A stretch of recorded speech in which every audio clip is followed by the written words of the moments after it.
그렇습니다. 이렇게 두 번의 주도권 토론 마무리해 봤는데요. 자, 오마이뉴스 초청 김진애 박영선 서울시장 후보 단일화 토론회. 이제 자유 토론과 마무리 발언만 남겨놓고 있습니다. 시간이 정말 빨리 가네요. 이거 너무한데. 70분 정도 이제 준비를 했는데. 우리 조금 더 할까요? 조금 더 할까요? 이게 뭐 본격적으로 저희가 자유 토론 중요하게 생각하는 게 바로 주제가 서울의 비전과 시장의 리더십입니다. 이 토론 어떻게 진행되냐면 먼저 두 후보의 기조 발언을 듣고요. 그 이후에 6분을 다 각 후보마다 드립니다. 그럼 그 시간 안에서 답변과 질문을 자유롭게 하시는 거예요. 그러니까 시간이 정해져 있으니까 그 시간 잘 보시면서 시간 배분을 하셔야 될 것 같고요. 말씀하시면은 시계가 움직이고 또 말씀 멈추시면 또 시간이 멈췄다가 다시 또 움직이고 이런 식으로 진행이 됩니다.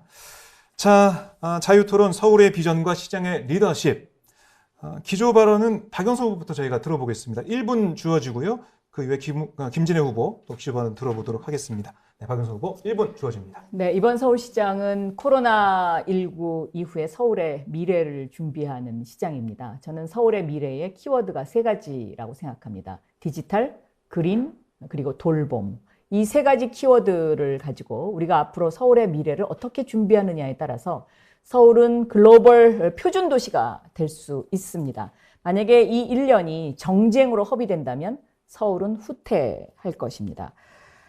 예를 들어서 요즘 세계 각국은 코로나19로 침체됐던 경제를 어떻게 살릴 것이냐, 이 부분에 상당히 집중하고 있습니다. 그런데 그 집중하는 바로 그 부분이 도시의 변화를 가져와야 한다. 이것입니다. 일본이 잃어버린 20년을 회복하기 위해서 도쿄를 도시 재생이라는 그러한 키워드 속에서 금융 지원을 통해서 다시 일본의 경제를 살려낸 좋은 사례가 있습니다. 그렇습니다. 이제 우리는 이 코로나19 이후에 서울의 미래를 준비하는 그러한 서울시장을 뽑아야 합니다. 네, 1분 지나갔습니다. 이어서 김진애 후보 기조 발언 들어보겠습니다. 시민들은 어떤 서울시장을 원할까요? 폼 잡는 시장이 아니라 묵묵히 현안을 살피는 시장. 대권 디딤돌 등 자신의 미래가 아니라 도시의 미래를 꿈꾸는 시장. 정치권 눈치 보지 않고 시민의 바램을 우선하는 시장. 보통 시민의 삶을 잘 알고 개선하려는 시장. 이런 시장을 원하시겠죠. 어떤 서울시장 리더십이 골치 아플까요? 부동산 현안을 이해하지도 못하면서 백년 표준 등 현란한 지시를 내리는 시장. 실무자가 열심히 보고했는데 엉뚱한 지시만 내리는 시장. 심기 관리와 이미지 관리를 해줘야 하는 시장. 참 골치 아프겠죠. 서울 시민은 어떤 서울시장을 믿을까요? 실사구시로 당면한 문제에 정면 승부하는 시장. 어떤 고민이든 들어주고 풀어주려는 시장. 비리와 부실, 부정과 부패에 단호하게 대처하는 시장. 보수 정치권 공세나 언론 공격에 흔들리지 않는 시장. 원칙과 소신이 분명한 시장. 믿을만 하겠죠? 바로 저 김진 에너지입니다. 30여 년 동안 서울시정에 참여하고 비판하면서 서울시장 리더십과 행정력을 두루 갖춘 김진애입니다. 네, 말씀 잘 들었습니다. 자, 이제 본격적인 자유토론 시작하겠는데요. 각 후보마다 6분씩 주어집니다. 그 시간 안에서 자유롭게 토론을 진행하시면 되겠고요. 자, 시간이 모니터에 표시가 되니까요. 보시면서 조절을 잘 하셔야겠습니다. 어떤 후보부터 먼저 말씀하실까요? 여기 박영선 후보 먼저라고 써 있는데. 네. 여기 써 있는데. 네네. 자유토론. 네. 박영선 후보부터 먼저 말씀을 시작하시면 네. 시간을 카운트하도록 하겠습니다. 네. 네. 시장의 리더십은 저는 여러 가지 다양한 리더십이 필요하겠지만 포용하는 마음, 그리고 또 서울 시민과 함께 토론하고 공감대를 형성해가는 마음, 이런 것들이 굉장히 중요하다, 이렇게 생각을 하고 있습니다. 따라서 저는 서울의 미래 100년을 그려야 되는 이러한 아주 매우 중요한 이러한 시기에 우리가 이 중요한 시기를 정쟁으로, 그리고 서울을 이용하려는, 서울을 정치적으로 이용해서 마음이 콩밭에 가 있는 그러한 사람들에게 과연 이것을 내줘야 될 것이냐의 문제를 한번 생각해 볼 수 있고요. 특히 이명박근혜 10년의 어두운 그림자를 다시 불러들여야 할 것이냐, 이 부분에 관해서도 우리가 굉장히 심각하게 생각해야 된다라고 생각합니다. 오늘 제가 이런 생각을 해봤습니다. 김대중 대통령 시절에는 민주화라는 것이 시대 정신이었고요. 노무현 대통령 시절에는 평등이 시대 정신이었습니다. 지금 문재인 대통령 시절에는 공정이 시대 정신입니다. 그런데 그 사이 이명박 박근혜 그 10년은 암흑의 시대였습니다. 그러면 다시 암흑의 시대를 원하십니까? 그렇지 않습니다. 서울 대전환을 할 것이냐 아니면 서울 대혼란을 할 것이냐를 선택해야 되는 저는 그러한 시기다라고 생각을 하고요. 그러기 위해서는 이렇게 준비된 후보, 지난 10년간 서울에 몰입하고 또 서울 시민과 대화하고 서울을 걷고 이런 준비된 후보가 바로 필요한 그런 시기가 아닌가 생각하고요. 특히 코로나19 이후에는 돌봄의 영역이 커질 것이기 때문에 이 돌봄의 영역이 확대된다는 것 자체가 시대가 여성시장 시대를 재촉하고 있습니다. 그렇기 때문에 서울도 이제는 우리가 한 단계 업그레이드 되고 또 세계의 표준 도시가 되기 위해서는 첫 여성시장으로서 이러한 영역을 확대하고 그리고 세계의 다른 선진 도시들과 호흡해야 된다. 이렇게 생각합니다. 저한테도 한 2분만 주시죠. 네. 아니요, 그러니까 질문을 하셔야지 제가. 이거는 네, 자유 토론인데 자유롭게 자유 토론인데 토론하시면 질문은 됩니다. 없으세요? 그래서 제가 한 이야기에 대해서 반론을 제기하실 수 있으면 아이고, 제기하시라는 것입니다. 네. 네. 그래 몇 가지 반론하겠습니다. 저는 이번에 1년이 향후 100년의 지표가 되어야 된다. 저는 동의하지 않습니다. 디지털 표준이든 세계 도시든 지금 시대에는요. 100년 앞을 내다보면 안 돼요.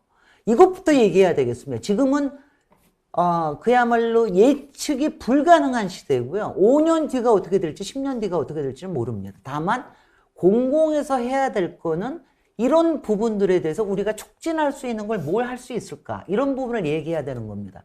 그래서 가령 디지털에 대해서 얘기할 때도 저는 현란하게 어디에 뭐 하는 거 이런 걸 얘기 안 합니다. 저는 오히려 중요한 거는 서울에 ODF라고 하는 개방 표준 문서를 도입을 하면 모든 정보가 공개가 되고 이렇게 되면 건설 원가 공개라든가 분양 원가 공개라든가 이번처럼 비리 부실을 막을 수 있는 이런 걸 하는 게 진짜지 100년을 미리 그리겠다라고 하는 이런 허무맹랑한 생각을 하는 게 일단 시대가 너무 뒤지신 거고요.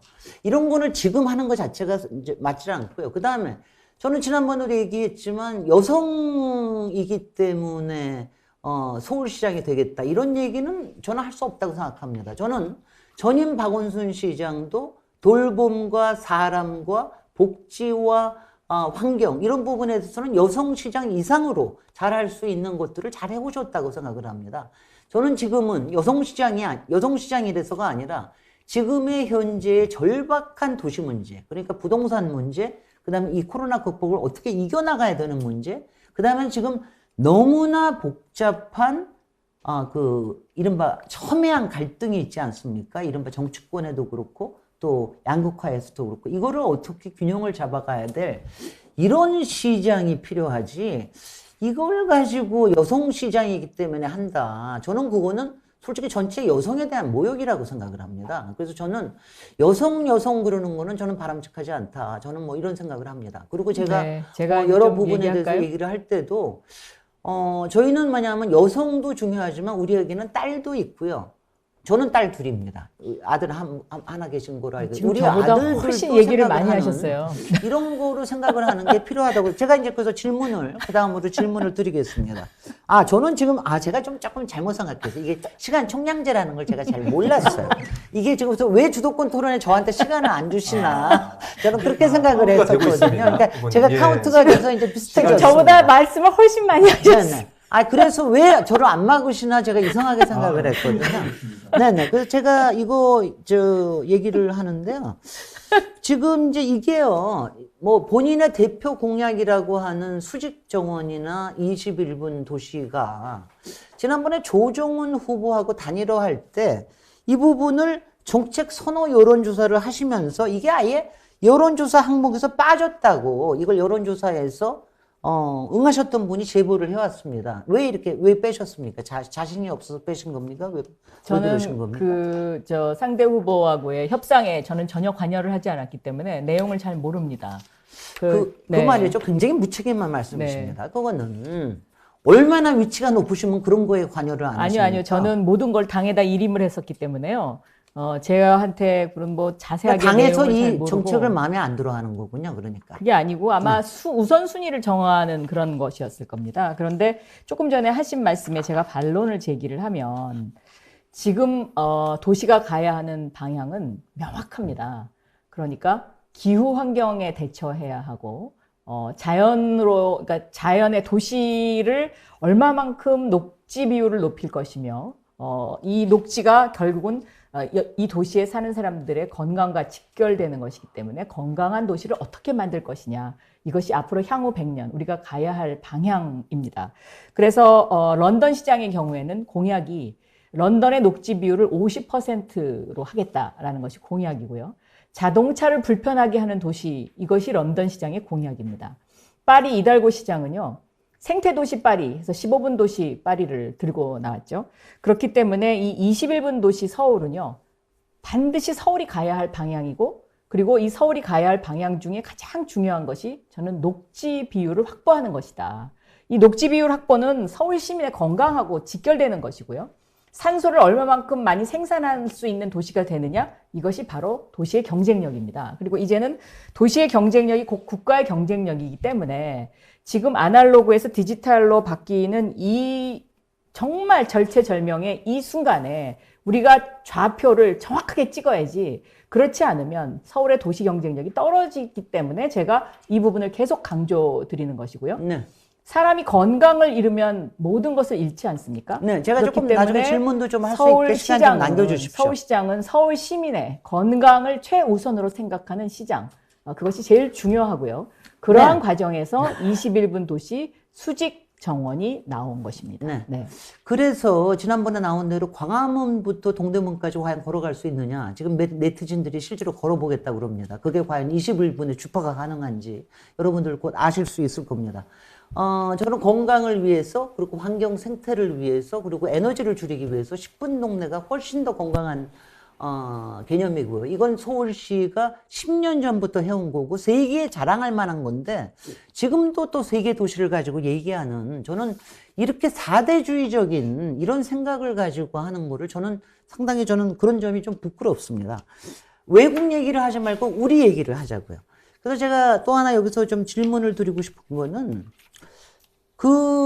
지난번 토론회 평가에서도 박영선 후보 토론이 좀 너무 뭐라 그럴까 구체성이 없다. 그리고 미사 여구가 많지만 좀 불안해 보인다. 이래서 실제로 토론에 이게 앞으로 토론, 특히 오세훈 시장하고의 토론이나 이런 부분도 특히 지금 지지율에서 밀리고 있는데 이거를 좀 이겨낼 본인의 그 비법이 좀 있으십니까? 어떠십니까? 저는 그 사람의 생각은 다 다양하고 또 그 다양성을 인정해 드려야 되기 때문에 제가 김진애 후보 토론이 어쨌다 저쨌다 이렇게 공개적으로 얘기를 한 번도 하지 않았습니다. 그런데 서울시장의 덕목 가운데에는 서울 시민의 한 분 한 분을 소중하게 여기는 그 마음도 저는 굉장히 중요하다 이렇게 생각하고 있습니다. 그래서 그런 어떤 그 염려와 걱정을 해주시는 것은 좋지만 그 표현 방법에 있어서 저는 좀 더 서울시장다운 그러한 표현 방법을 해주시는 것이 좋지 않을까 이렇게 생각을 하고요. 10분 동네 이거 저는 이 10분 동네를 지난 10년간 저희가 이제 쭉 해왔는데 21분 도시는 10분 동네가 실제로 해봤더니 이것이 이러이러한 단점이 있어서 그 단점을 보완하는 확대적인 개념이지 10분 동네가 잘못됐다 이런 이야기는 한 번도 한 적이 없습니다. 이 10분 동네는 슬세권으로서는 굉장히 좋습니다. 그렇지만 예를 들어서 좀 믿을 만한 병원이라든가 아니면 공연장이라든가 좀 더 긴 산책길이라든가 이러한 것을 만들기에는 너무나 그 거리가 짧기 때문에 전국의 서울 시내에 예를 들면은요. 역세권 이제 미드타운 개발을 하시겠다고 했는데 강북에만 이 지하철역이 없는 동네가 160군데 정도가 됩니다. 그러면 도시철도를 도입하면 됩니다. 이러한 부분까지 계산을 한다면 21분이 이 서울의 그 면적에는 가장 최적화된 그러한 사이즈다라고 설명드릴 수 있겠습니다. 네. 네, 나중에 오세훈 후보나 안철수 후보 또 본선거 후보가 되시면은 어떤 공격을 받을지 제가 좀 보도록 하고요. 저는 이런 부분에서는 제가 솔직히 소수 정당이고 177석 대 지금 3석 그리고 요번에 이 단일화에서도 저보다 60배가 많은 제가 당원까지 다 하고 국회의원직까지 다 사퇴하고 이런 데서 나오는 이런 부분 더군다나 제가 지난번에 했던 토론은 저희 김진애 TV에서는 모든 걸 소개하는데 박영선 TV에서는 한 편도 소개를 안 합니다. 이런 과정을 이런 말하자면은 상당한 이런 처지에 있고 이렇게 밟히고 있다라고 하는 이런 사람들이 어떤 생각을 가지고 있을까 이런 부분에서 좀 생각을 하시고요. 저는 오히려 이런 점에서 지금 자꾸 지지율이 떨어지고 있는 박영선 후보보다는 제가 이번에 단일화에서 이겨야 오히려 경쟁력이 생기지 않겠나 이런 생각을 더 강하게 가지고 이런 점에서 박영선 후보가 오히려 더불어민주당이 크게 보면서 김진애 후보 열린민주당의 손을 들어주는 것이 오히려 본선에 이길 확률이 높아지는 것이 아닌가 이 생각을 듣고 싶습니다만은 지금 네, 시간이 다 시간이 돼서 다 됐습니다. 죄송합니다. 네네. 6분이 주어졌었는데 네. 자, 좀 모자랐을 것 같아요. 시간이 네네, 모자랐을 좀 것 그렇습니다. 같은데요. 정리 발언이 있으니까 되겠군요. 네. 정리 발언해 주시면 되겠습니다. 자, 그러면은 이 저도 자유토론 이제 정리 발언 박영선 후보부터 먼저 들어보겠습니다. 1분 해주십시오. 네. 김진애 후보님과의 두 번째에 걸친 토론을 마쳤습니다. 어떻게 생각하셨습니까? 마무리 아닙니다. 자유토론 정리 자유토론 정리 네, 발언이라고요? 네. 그러면 김진애 후보님 먼저 하세요. 저는 이게 마무리 발언이라고 생각을 했어요. 네. 네. 좋습니다. 네. 어떤 긴장감 웃음 못 속에서도 지키는. 이렇게 웃을 수 있다라고 하는 이게 뭐 여러분들이 이게 두 여성 후보 여러분들이 믿을 수 있는 이런 후보가 보일 수 있는 모습이라고 생각이 되고요. 저는 아까 얘기했던 거를 계속해서 좀 얘기를 드리면 저는 솔직히 이번 선거가 상당히 어려워지고 있다고 생각을 합니다. 이번 LH 사태가 이게 만만하게 이거 소나기 피하려는 식으로 이게 넘어갈 수는 없는 거고 오히려 저는 이번에 LH 사건도 저는 빙산의 일각이라고 생각을 하기 때문에 오히려 이럴 경우에 모든 거를 드러내놓고 그야말로 원론적으로 대처를 하는 것이 가장 바람직하다.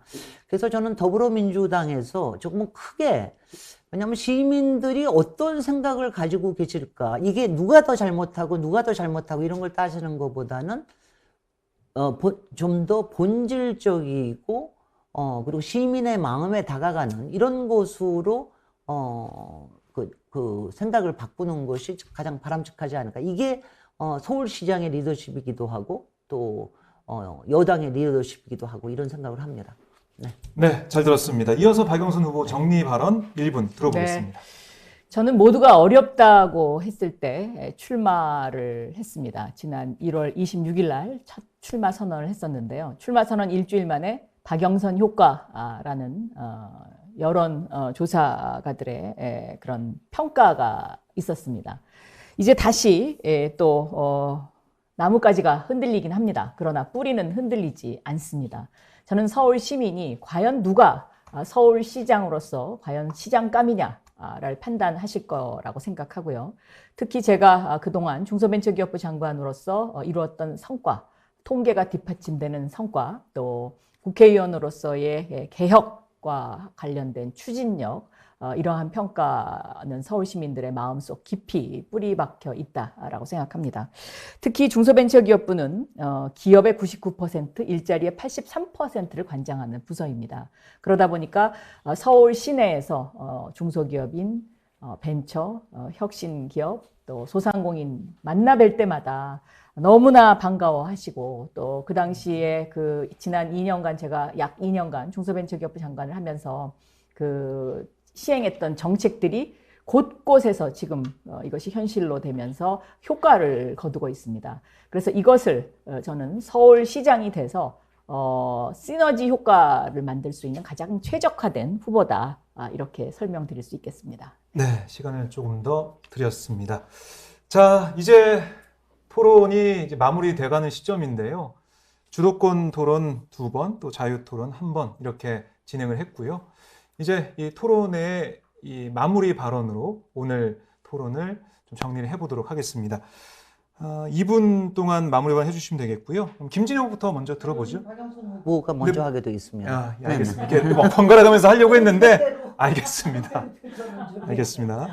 적혀 있는 대로 하겠습니다. 예, 박영선 네. 후보 2분입니다. 네, 김진애 후보님과 두 차례에 걸친 토론 마쳤습니다. 어떻게 보셨습니까? 재미있으셨어요? 네, 혹시 뭐 저희가 조금 그 긴장감이 있었다고 생각이 되시면 많이 이해해 주시기 바랍니다. 저는 오늘 굉장히 그 밝은 소식을 하나 발견했는데요. 우리 경제가 코로나19의 어려운 상황에도 불구하고 경제 규모가 세계 10위로 다시 올라섰습니다. 야당은 끊임없이 정쟁만 앞세우면서 잘못했다고 합니다. 그런데 외국에서는 이렇게 우리 경제가 다시 10위로 올라선 것, 이런 것들에 대해서 굉장히 점수를 후하게 주고 있습니다. 저는 이렇게 서울도 정쟁에 휩쓸리다 보면 아무것도 할 수가 없습니다. 그래서 이번 서울시장 선거는 서울의 미래 100년 좌표를 찍는 매우 중요한 선거이고, 서울 대전환이냐 아니면 서울 대혼란이냐를 결정하는 선거다라고 생각하고 있습니다. 특히 이명박 박근혜 정권의 검은 암흑의 시대의 그림자가 드리우는 이러한 상황, 이것은 다시는 있어서는 안 되는 일이다라고 생각합니다. 그 10년을 한번 생각해 보십시오. 민간인 사찰, 또 예술인 블랙리스트, BBK 가짜 수사, 이러한 것들은 우리 사회에 다시는 돌아와서는 안 된다라고 생각합니다. 저는 이러한 지난 이명박 박근혜 정권으로 이러한 복귀하는 시장을 과연 우리가 뽑아서 우리에게 어떠한 서울의 발전을 기대할 수 있겠습니까? 특히 가장 중요한 것은 코로나19를 종식시키고 서울 시민들을 일상으로 되돌리는 그러한 시장의 역할이 매우 중요한데요. 그러려면 문재인 정부와의 정말 끈끈한 협력이 매우 중요합니다. 우리가 다시 하나가 돼야 된다고 생각합니다. 회초리를 맞는 심정으로 우리 모두 하나가 돼서 이번 서울시장 선거 반드시 승리해야 되겠다 생각합니다. 공정한 서울시를 원하시면, 그리고 서울시의 승리를 원하신다면 박영선입니다. 감사합니다. 네, 잘 들었습니다. 이어서 김진애 후보 마무리 발언 2분입니다. 사랑하는 민주당과 열린민주당 당원 그리고 지지자 여러분, 위기입니다. 비상입니다. 서울시장 선거에 이기려면 여러분들이 기적을 일으켜 주셔야 합니다. 정체성이 모호한 박영선 후보는 우리 지지자들을 결속시킬 수 없습니다. 문재인 대통령에게 반기를 든 윤석열의 정치 행보를 비판하지도 못하고, 김종인, 안철수 등 민주당의 곶감만 빼먹으려던 기회주의 정치인들과의 친분 쌓기가 과연 자랑할 일입니까? 허황된 공약에 집착하는 후보로는 시민들 마음에 다가서지 못합니다. 당면한 부동산 문제를 외면하고 세계에 자랑할 만한 우리의 10분 동네 정책은 도외시하면서 서구 도시 사례들만 들며 숫자 21을 고집하는 후보, 수천억이 들 수직 정원을 짓겠다면서도 코로나에 지친 소상공인과 청년층 지원에는 인색한 후보가 어떻게 시민들의 마음을 얻을 수 있겠습니까? 서울시장의 현장 리더십을 갖추지 못한 박영선 후보는 흔들릴 겁니다. 모셔지고 이미지가 포장될 수 있는 장관직과는 달리 서울시장은 복잡한 민원이 첨예한 현장 한가운데서 보수 정치권과 언론의 공격에 흔들리지 않고 오히려 선제적으로 이슈를 선점해야 합니다. 사랑하는 민주당과 열린민주당 당원과 지지자 여러분, 저는 비서실장도 메모드급 선대위도 없습니다. 그런데도 여러 분야의 전문가들이 기꺼이 저를 지원하는 이유가 무엇일까요? 김진애가 시대 정신을 대표할 서울시장 최적임자이기 때문입니다. 오직 서울과 서울 시민을 위해서 일할 김진애라 신뢰하기 때문입니다. 촛불 시민들은 크게 걱정하고 있습니다. 압도적으로 밀어준 민주당이 서울 시민의 마음을 얻고 있는지, 대통령 지지율에 얹혀서 무사 안일한 것은 아닌지, 정치적 위세가 커서 오히려 반감을 사고 있는 것은 아닌지, 스스로 실사구시 개혁 에너지를 갖고 있는지, 어딘지 찜찜한 박영선 후보가 아니라 온통 신뢰할 수 있는 김진애 후보를 선택해 주십시오. 위기로 치닫는 이번 서울시장 선거에서 여러분들이 이변과 기적을 만들어 주십시오. 기필코 이기겠습니다. 감사합니다. 네, 두 후보의 마무리 발언까지 들어봤습니다. 오마이뉴스 초청 김진애 박영선 서울시장 후보 이 단일화 토론회 이제 마쳐야 될 시간인데요. 여러분들 어떻게 보셨습니까? 도움이 많이 되셨죠? 두 후보의 정책과 공약을 잘 들어볼 수 있는 시간이었습니다. 자, 이제 내일부터 이틀간 서울 시민들과 또 그리고 양당의 권리당원 또 의결당원이 투표에 참여하게 되겠습니다. 그 결과가 17일 오후에 발표가 되는데요. 거기서 최종 결정되는 후보가 본선에서 야권 후보와 맞붙게 되겠습니다. 자, 어떤 결과 있을지 저희가 한번 기대해보고 기다려 보겠습니다. 두 후보 고생 많으셨고요. 네. 정말 고생 많으셨습니다. 감사합니다. 네, 시청자 여러분 정말 고맙습니다. 편안한 밤 되십시오.